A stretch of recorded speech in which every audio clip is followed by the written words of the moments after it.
Pardon the interruption, but I'm Mike Wilbon. Tony, 27 years ago last night, Michael Jordan dropped his double nickel game on your Knicks at the Garden. You remember that? I'm Tony Kornheiser. That was 27 years ago? Wow. UB Brown was only 90. We love saying this about UB. That's cool. And UB loves hearing it. Nobody loves and it. He does. He does. I just sat with UB in Memphis a couple of nights ago. It was great. It was great. We talked about how we were in Memphis and you were in an attic. And Hubie just said, I used to sit with him. I said, Hubie, that was 40 years ago. It's over for him. So what? Thank you that it's over for me. I appreciate that. Welcome to PTI, boys and girls. In today's episode, the NFL changes overtime in the playoffs. UConn makes its 14th straight Final Four, and Villanova coach Jay Wright joins us for 5 good minutes. But we begin today with Tiger Woods and the tantalizing possibility that he will play in the Masters. There are reports that Tiger planned to play a practice round today at Augusta National to test his body in case he wants to give the Masters a go. Unlike Phil Mickelson, Tiger has not taken himself out of play. Wilbon, you have steadfastly said Tiger will not play the Masters. What do you make of this? I guess I may have to change my position. And good if I do. I'd love to see it, Tony. It terrifies me on some level. And by the way, unlike Phil Mickelson, everyone wants Tiger at the Masters. They want Tiger at Augusta. There's no conflict of interest and, I'm not sure, and mulling it over. Everybody wants him there. But, Tony, we just went from a few months ago, Tiger saying and other people talking about his inability to walk a golf course, even 9 holes. He would walk with Charlie, and he did some of that even intermittently because he would use a cart. And so this is like on the border of miraculous if Tiger's able to walk Augusta. You and I have been to Augusta. For the people there, they know. It's not a piece of flat land. This ain't like walking, a course in the Midwest or even St. Andrews, which is as flat as the floor in your kitchen. It's unbelievable, the hills and how difficult it is to walk Augusta National. So, Tony, if it happens, God bless him. I'll believe it when I see it. So about a week ago, a friend of mine who was plugged into golf texted me that he'd heard Tiger was going to go to Augusta and play 9 to see what would happen. So apparently this has been in the wind for a while. I don't know his physical condition. I'm sort of stunned that he would be able to walk Augusta as opposed to, as you say, St. Andrews at the British Open. I'm told that he's gone to Medalist and walked, and his caddy, Joe LaCava, has walked with him, which sounds like somebody that wants to play. I didn't think this would happen, Mike, but I'd be really happy if it did happen. And people have to remember this.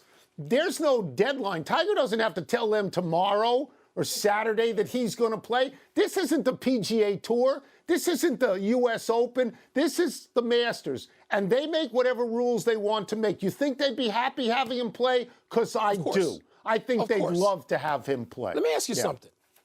And I thought about this, too. As much as I would love to see Tiger Woods, I always say, and I've said many times to you, I'm one of those people who rearranged his life because of Tiger Woods. 1, to start playing golf and become fanatical and obsessed about it.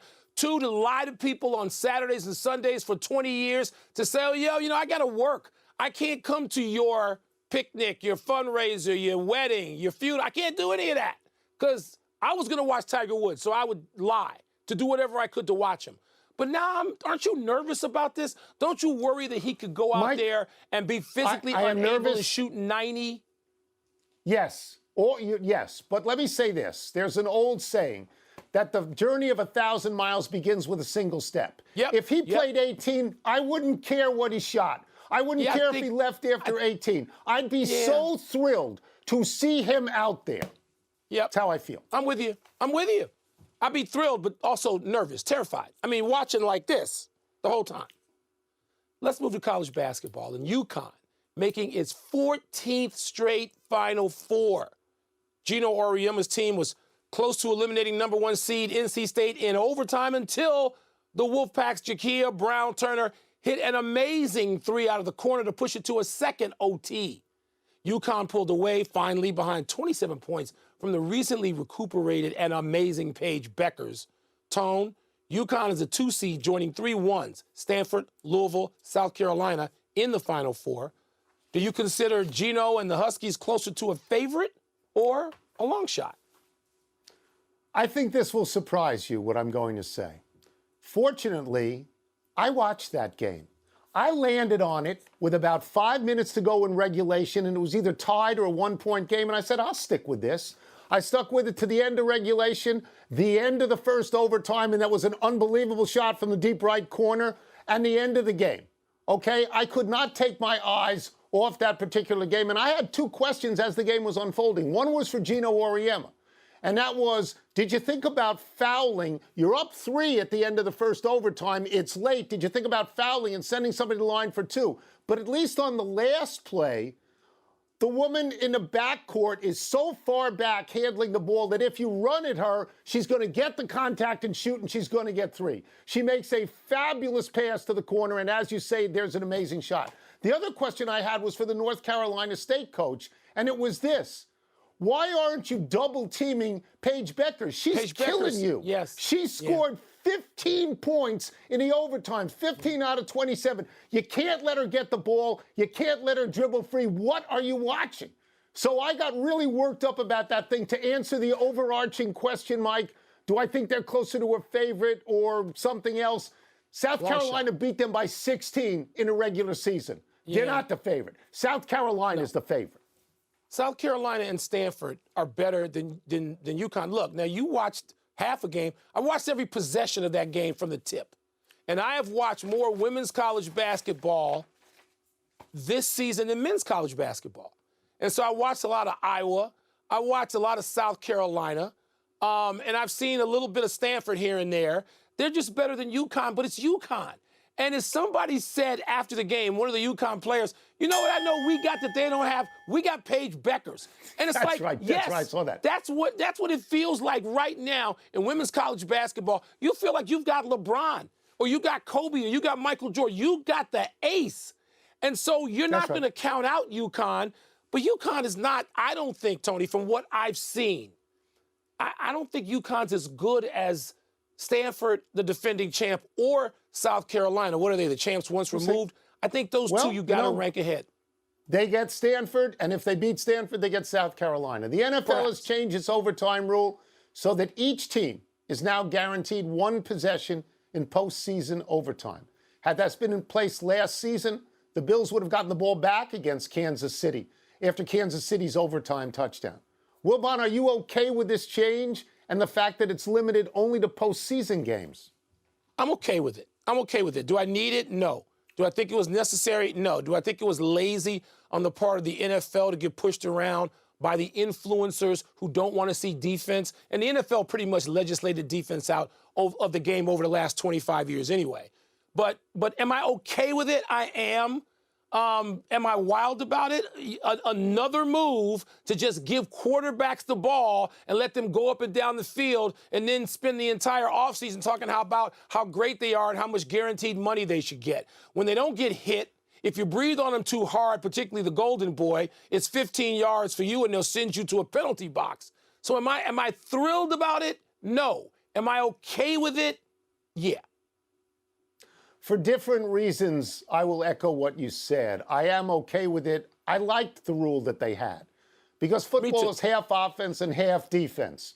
And if your defense is on the field at the beginning of the overtime and you let the team go down and score a touchdown, as far as I'm concerned, you deserve to lose. As far as I'm concerned, the nature of football demands equal defense and offense. But if you want to change it, fine. People are going to say, why just in the postseason? And the answer is going to be because we don't want to elongate the games for no reason. My feeling is you got to have the same rule. This is not hockey. Hockey changes from the regular season with a shootout to all you need to get a goal in the playoffs. But theoretically, hockey could go all night. The NFL has said we got 1 period because we're okay with ties. If it ends in a tie in a regular season, we're okay with ties. And by the way, it's much easier to score because of kickers, much easier to score in football than it is in hockey. So I would make it all the same.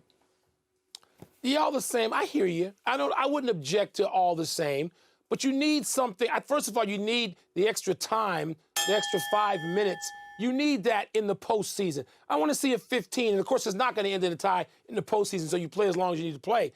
But right. Tony, just, getting rid of defense. I mean, it's 7-on-7. It's a drill. We used to cover a preseason, you and I, when we covered the league, and they have these 7-on-7 skeleton drills. That's what pro football is now.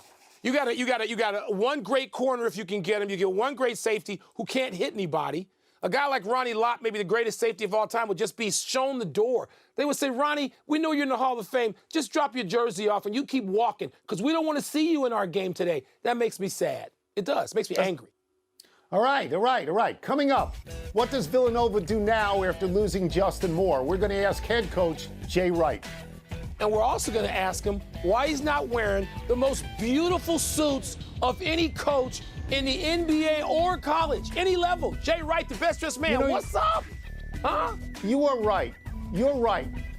All these coaches look bad now. They look bad in pro football, too. Go back to wearing suits. Dress like an adult. They don't. That's right. Villanova plays Kansas on Saturday in the Final Four. We are thrilled to welcome back to this program the coach of the Wildcats, two-time title winner, Jay Wright. Jay, let us start with injuries because that's going to be the first question you get all week. Justin Moore tore his Achilles. You were not a deep team when you had Justin Moore. As a coach, what do you do now? Well, we pray for Justin Moore. He's a great kid, man. We're dying for him. But we have been through this during the season. We've had every disease, COVID, foot and mouth, injuries. We've had a crazy year. I think we're ready for this because we've been through it so much during the year. We're going to miss Justin immensely, but we have guys that are ready to step up. Caleb Daniels will become a starter now, and we'll use Chris Arcidiacono and Brian Antoine off the bench with Trey Patterson. Another Arcidiacono. How cool is that? Kansas coach Bill Self just called Villanova the best program in America the last 6 or 7 years, Jay. You have done this without what most programs would call big stars. So are there other qualities when you're on the road recruiting now at a really interesting time for college programs? What qualities are you looking for that just may be a little bit different from other places? Just guys that want to become a part of a program and want to be coached. Guys that we explain to them that, this is some of the strengths in your game. Here are some weaknesses that we want to work on, and we want you to be a complete player. If you want to do that, we love you. If you really don't want to come in and work on those things, then this might not be the spot for you. But we get guys that really allow us to coach them. Well, speaking of coaching, and I don't know that you can coach this, but you lead the nation in free throw shooting at 83%, which seems insane. What is the formula? Is there a secret sauce there? We don't think of that as coaching, but there must be some involved. So, one of the secrets is we never talk about it. We never mention the fact whether we make or miss free throws. We've actually missed free throws to win a game, but that's part of the sauce is that you can't ever fear failure as a free throw shooter. You're not going to shoot 100%. So you've got to be prepared that you could miss it, but never fear it. And that's one of the mental aspects. But we have a lot of drills we work on. It's been important to us throughout our tenure at Villanova. Free throw shooting, the technique of shooting has been real important to us. Do you feel more confident then, Jay, in late game situations? Do your kids with that 83% hanging around the team? I mean, you go into the last 3 or 4 minutes, it would seem like you've got to feel really great about those situations. The crazy thing, Mike, about those situations is you can never count on getting to the free throw because you don't control that. The officials control that.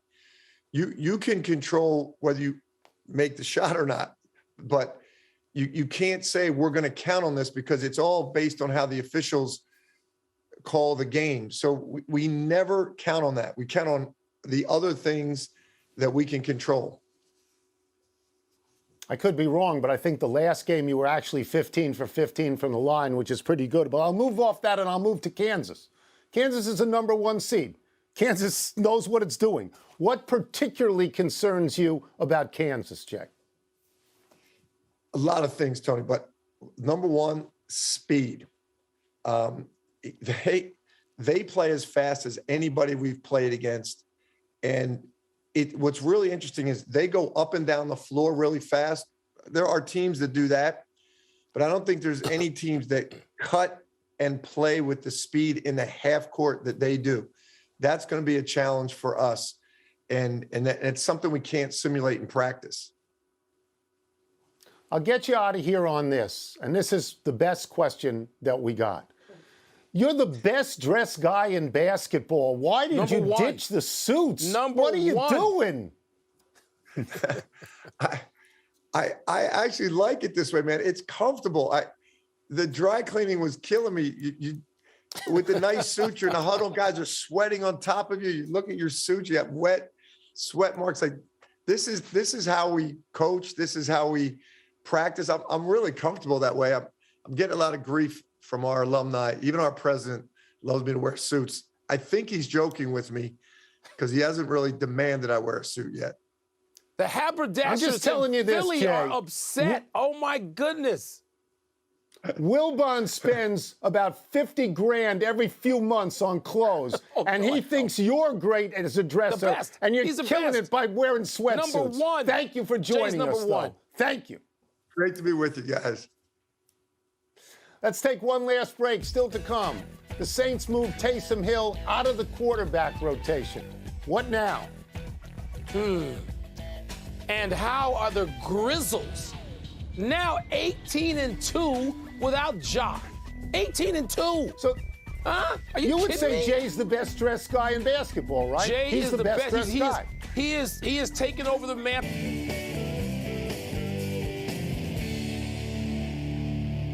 Happy time, people. Happy 31st birthday, Derek Carr. The Raiders quarterback is now reunited with his college roommate at Fresno State, wide receiver Davante Adams. Adams set Mountain West Conference career records of 38 touchdown catches and 223 receptions when Carr was throwing to him. In total, Adams set 14 Mountain West records and 11 Fresno State records with Carr. The two of them will have a new coach this season, Josh McDaniels, who was so successful for so long as offensive coordinator at New England. Carr is coming off a season where he completed 68.4% of his passes for 4,804 yards and led the Raiders, despite all their distractions, to the playoffs. That was impressive, but don't half the quarterbacks now complete 65% of their passes or more? It's not like it's 1970 when guys are throwing the ball more than 3 yards down the field. Look, he had an impressive season, I'll give you that. But 68.4 means nothing to me anymore. You know, does that mean he was better than Darryl LaMonica? Better than Kenny Stabler when they were completing 55%? No, it doesn't. Just the way the game is played. 4,800 yards, though, is pretty good. Happy good. Anniversary, Christian Laettner. On this day 30 years ago in the Spectrum in Philadelphia, Laettner hit arguably the most famous shot in college basketball history. Duke was down by 1 to Kentucky in the Elite Eight with 2.1 seconds to go. Grant Hill, unguarded on the end line, threw a perfect pass to Laettner at the opposite foul line. Laettner caught it, slid to his right, dribbled once, turned back to the basket, and rose up for a jump shot that won the game for Duke. Laettner was perfect on the night, 10 for 10 from both the field and the foul line. Now, in Mike Krzyzewski's last dance, Duke is back in the Final Four, and Laettner is celebrating Duke's unique shade of blue in beer commercials. You were there? Yeah. Is that your favorite moment as a sports writer in a half century? That? I was there sitting with Ryan and Lupica. No, I was at the Flutie game also with my feet in the end zone. Isn't that better than Flutie? I can't make that. I can't say that. I got him even. I got him even, Mike. I do. I got him even. I do. All right. Happy to be at both of them. Happy trails, Robert Williams. The Boston Celtics starting center suffered a meniscus tear in his left knee last night in Boston's romp over Minnesota. Williams will miss several weeks at minimum. He has been at the heart of Boston's defensive prowess. The Celtics lead the NBA in defense, and they've won 24 of their last 28 games, and they've moved into first place in the Eastern Conference. Williams is first among 169 players this year who have defended at least 500 shots as the closest defender. He has held opponents under 40% shooting. And he's the only one in the NBA to do that. And with him healthy and in there, and he's got some time maybe to get back in the second half of the playoffs, the Celtics are the best team in the East, the best. I don't know if they're anywhere near as good as the Suns, who I watched yesterday beat Philly in a great game, but the Celtics are the best in the East with him. If we could. Let's do it. The Grizzlies beat the Warriors last night. Is the headline that the Grizzlies won again or that the Warriors lost again? Getting worried about the Warriors, Tone. I mean, they finished this road trip 1-4. Draymond, Clay, Steph all out last night. Steph still out. I don't know. Niners coach Kyle Shanahan says there's a scenario in which the team keeps Garoppolo and Trey Lance again. Who would you start? Well, in that situation, if Lance isn't ready to start, that's the reason you keep Garoppolo. So in this situation, Garoppolo would be the starter, I would think. Heading into today, Cody Bellinger has struck out in 14 of his 19 spring training at-bats. That's got to be cause for concern. Tone, if it was only spring training, fine, but he hit 165 last year. I know he's disconcerted. NHL battle, Canes at Ning tonight. Who you got? I got the Lightning. They're home and they're two-time repeat Stanley Cup champs. Last one, Bucks at Sixers tonight. Who you got? This could be the Eastern Conference Finals preview. I got the Sixers, Tone. As long as Embiid plays. You know, he had that ankle or foot thing in the last game in Phoenix down here. I want to see if he's playing. They won without him last week. What's the big deal? We're out of time. We'll try and do better the next time. I'm Tony Kornheiser. And I'm Mike Wilbon. Same time tomorrow, Knuckleheads. You can get the podcast on the app or Apple Podcasts. And now, here's sports.